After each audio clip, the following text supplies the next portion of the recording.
Tyler McComas now with Bruce Gilbert. Bruce, the panel was awesome. It was informative. It was also funny as well.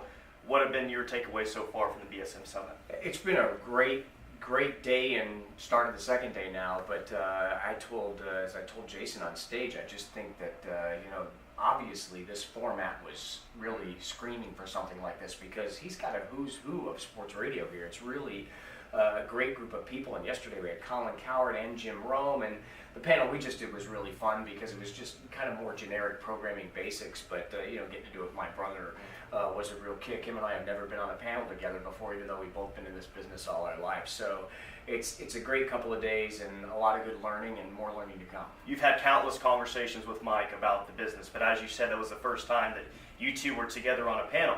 Was there anything that he said to where you're like, we'd never had that conversation before, but I really like that point that he just gave? Yeah, I think we've covered just about everything because we talk a lot, but I it's good to hear him put it in the words that he puts it in. And what's great about Mike and the reason he's so successful is everything he does is very much in the context of what works in Boston because he's really focused on making it work in his market. And I have to take a broader view because I have a corporate position, so a little bit of variations exist because of that, but it's all based on the fact that we're both trying to really serve our audience, right? The audience that matters to us. You knew so many people already walking in the door.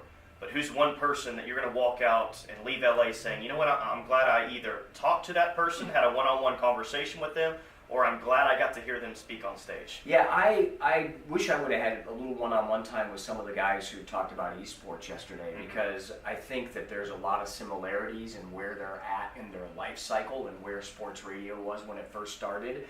And I hope to be able to reach out to those contacts after this because I thought those guys had some really good insights, particularly the gentleman, and I'm sorry I don't know his name right now, who is a big sports radio listener. I think we can learn a lot from him because he's trying to, develop esports content, but he's a fan and a consumer of what we do. So there's got to be a marriage there that makes sense.